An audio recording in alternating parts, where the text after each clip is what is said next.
कल्पना कुछ दिनों पहले ही गांव से अपनी बेटी मीना के साथ शहर चली आती है।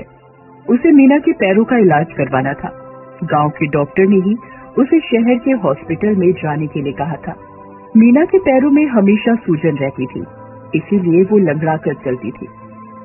माँ, हम शहर तो आ गए, लेकिन मेरे इलाज के लिए पैसे कहाँ से लाओगी? बेटी मीना, यहाँ शहर में काम की कोई कमी नहीं। मैं यहाँ सब्जी बेचने का काम करूंगी, नहीं तो लोगों के घर बर्तन मांजने का काम करूंगी। वैसे भी मेरे पास अपनी मजदूरी के कुछ पैसे हैं। कल्पना अपनी बेटी मीना की शादी अच्छे घर में करवाना चाहती थी, इसलिए वो मीना के पैरों का ऑपरेशन अच्छे डॉक्टर के पास करवाने वाली थी। बस्ती में वो एक किराए के मकान में रहने लगे। सब्जी ले लो, सब्जी, ताजी ताजी सब्जी, हरी भरी सब्जी, सब्जी ले लो सब्जी।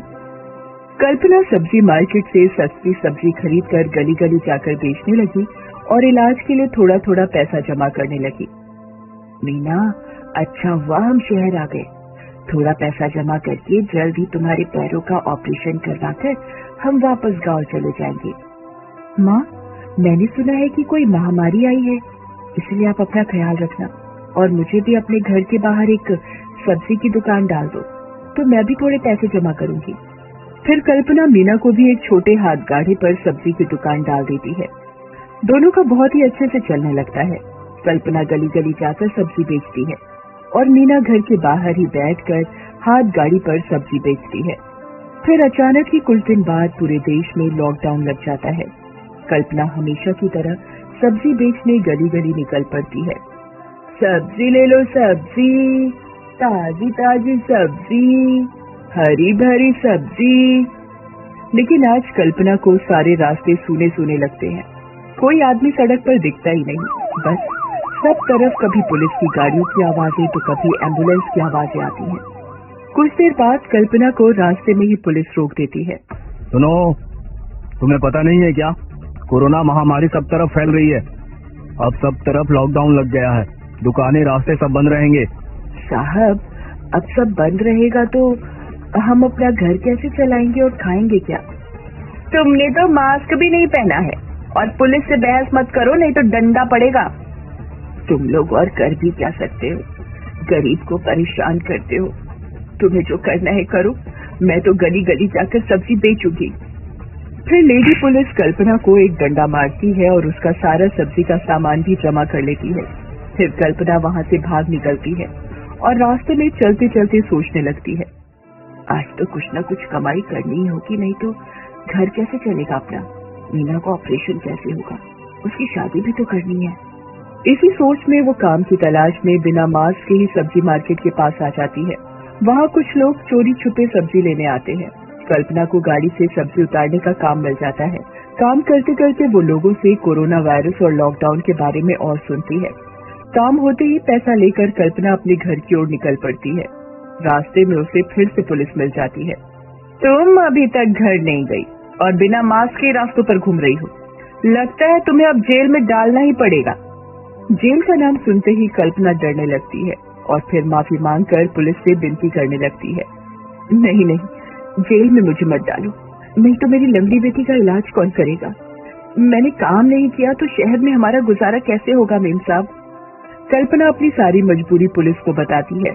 फिर पुलिस उसे मास्क और सैनिटाइजर की एक बोतल दे देती है और साथ में कुछ खाने के लिए देकर कहती है, देखो अब घर चली जाओ और सारे नियमों का पालन करो। अभी फिलहाल कुछ दिन घर पर ही रहो और सुरक्षित रहो। फिर कल्पना वहाँ से सीधे घर निकल आती है। अपनी बेटी मीना को भी महामारी और लॉकडाउन की सारी हकीकत बताती है। फिर वो दोनों घर पर ही रहते हैं और अचानक 3 दिन बाद कल्पना को तेज बुखार आता है। हाय, हे भगवान, आज तो मेरा पूरा बदन दर्द कर रहा है।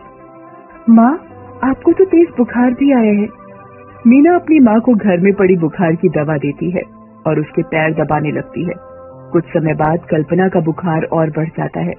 बुखार के साथ उसे खांसी भी आने लगती है। कुछ समय बाद सांस लेने में भी तकलीफ होने लगती है। दोनों माँ बेटी डर जाते हैं। अचानक मुझे क्या होने लगा? चलो माँ, मैं तुम्हें हॉस्पिटल ले जाती हूँ।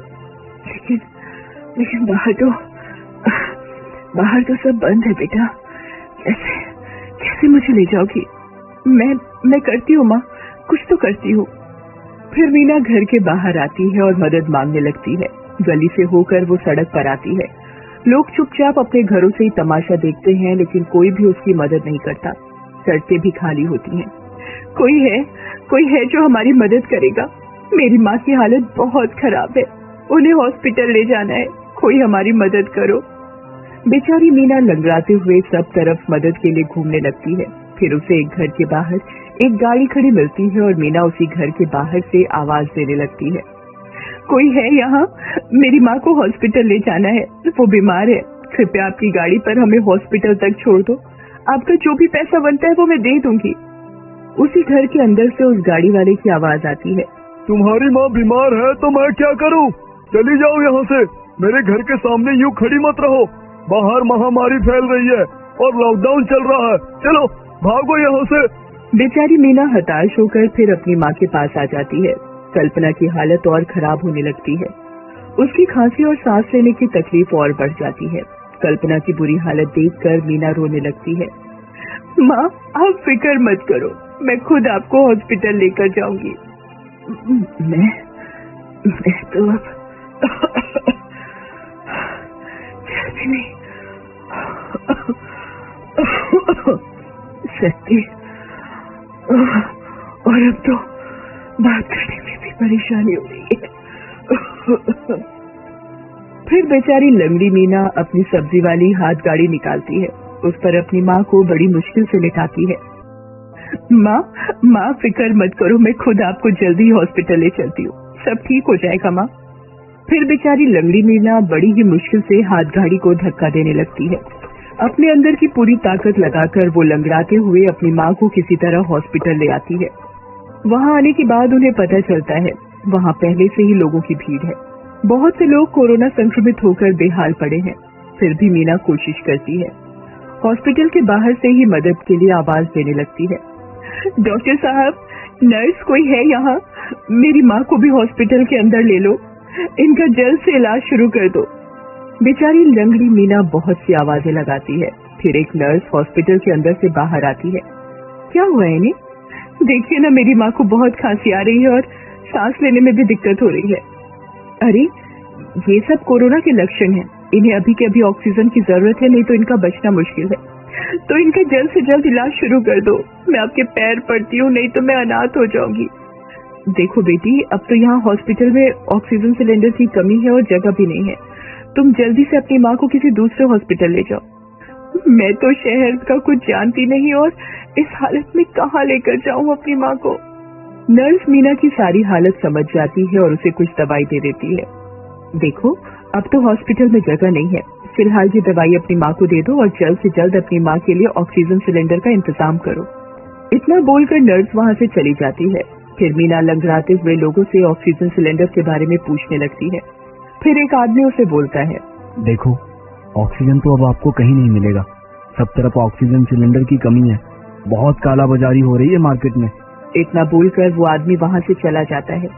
मीना रोने लगती है और वापस अपनी माँ के पास आ जाती है। कल्पना की हालत बहुत सुन्न हो जाती है, ना तो वो सांस लेती है और ना ही उसके अंदर कोई हलचल नजर आती है। ये देखकर मीना जोर जोर से रोने लगती है। माँ उठो माँ, कुछ तो बोलो माँ, मुझसे बात करो माँ, एक बार देखो तो मेरी तरफ माँ। अब मेरा क्या होगा माँ? कौन करेगा मेरे पैरों का इलाज? कैसे होगी मेरी शादी माँ? कुछ बोलो माँ। क्या इसीलिए हम इस शहर में आए थे माँ? बेचारी मीना बहुत ही रोने लगती है। उसे कुछ समझ में नहीं आता कि वो अब क्या करे। उतने में ही हॉस्पिटल के अंदर से वही नर्स वापस मीना के पास आती है और मीना को रोते देख, क्या हुआ? देखो ना मैडम, माँ कितनी शांत लेटी है और मुझसे कुछ बात भी नहीं करती है। नर्स तुरंत मामला समझ जाती है और कल्पना की छाती जोर जोर से दबाने लगती है। कुछ पल बाद कल्पना फिर से जोर जोर से सांस लेने लगती है। नर्स उसे तुरंत हॉस्पिटल के अंदर लेकर आती है और उसे ऑक्सीजन मास्क लगाकर उसका इलाज शुरू करती है। मीना को तो कुछ समझ में ही नहीं आता कि क्या हो रहा है। अभी कुछ समय पहले एक बूढ़ी औरत का देहांत हो गया। उन्हें भी ऑक्सीजन सिलेंडर की जरूरत थी, उन्हें वो मिलने में देर हो गई। फिर उनके बेटे ने ये ऑक्सीजन सिलेंडर किसी जरूरतमंद को देने के लिए कहा था। फिर वही ऑक्सीजन सिलेंडर नर्स कल्पना को लगाती है और उसकी जान बचाती है। डॉक्टर कल्पना का अच्छे से इलाज करते हैं। कुछ दिन बाद कल्पना ठीक हो जाती है। वो फिर से अपने घर वापस आ जाते हैं।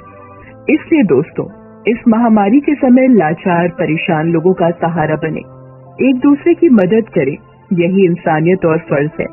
जरा सी लापरवाही हमें हमारे अपनों से हमेशा के लिए दूर कर सकती है। मीना की तरह आप भी अपनों को सुरक्षित देखना चाहते हैं तो साफ, सुरक्षित और स्वस्थ रहें। मास्क और सैनिटाइजर का उपयोग करें और अनावश्यक घरों से बाहर ना निकलें।